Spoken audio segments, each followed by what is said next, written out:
Welcome to Daily News AI TV channel. Please subscribe, share and like. Let's get started. Now from Beirut, massive explosions rocked the city, sending plumes of smoke into the air. Israel claims it targeted the headquarters of Hezbollah and its leader, Hassan Nasrallah. However, it remains unclear if he was present during the strikes or if he survived. The initial reports indicate 2 fatalities, with the death toll likely to rise. So far, about 70 people have been injured, and the IDF has advised residents in specific southern suburbs to evacuate, signaling that more strikes may be imminent.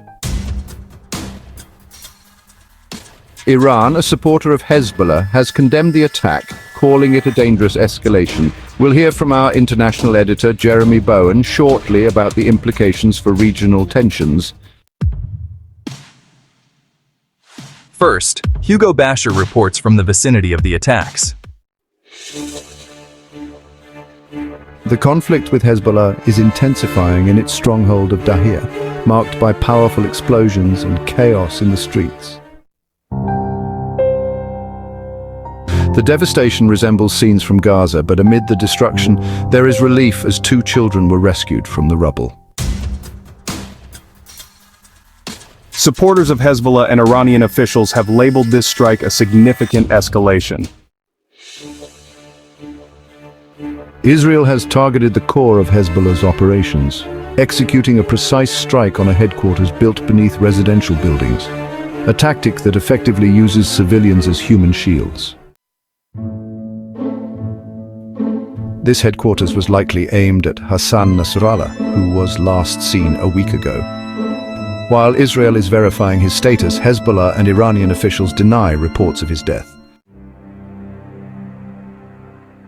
The situation is chaotic, with crowds attempting to flee the area.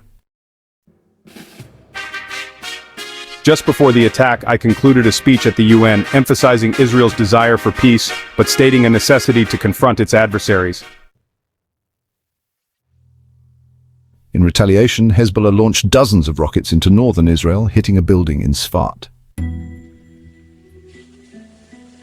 Concerns have been mounting for nearly a year that such actions could ignite a broader regional conflict.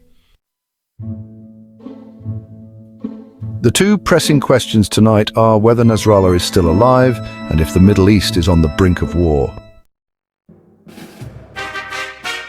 The strikes occurred shortly after Netanyahu's assertive speech at the UN, where he did not acknowledge calls for a ceasefire and declared that Israel would continue its operations against Hezbollah. He also issued a warning to Hezbollah's supporters, asserting that any attack on Israel would be met with force. Following his speech, Netanyahu's office shared an image of him authorizing the strike, indicating a firm stance against American calls for restraint.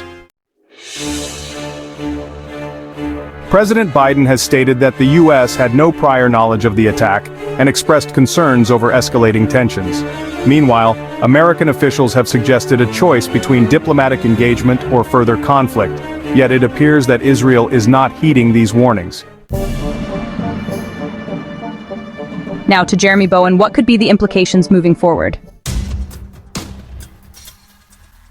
Israel seems convinced it has dealt significant damage to Hezbollah and feels it cannot afford to relent. Its next strategic decision may involve a ground offensive in southern Lebanon. The uncertainty surrounding Nasrallah's status and Hezbollah's remaining arsenal of missiles could lead to a use-it-or-lose-it mentality regarding their military capabilities. While the US maintains that diplomatic avenues still exist, Israel's actions suggest otherwise. The mood in Beirut is tense as rescuers continue to search for survivors following this significant attack.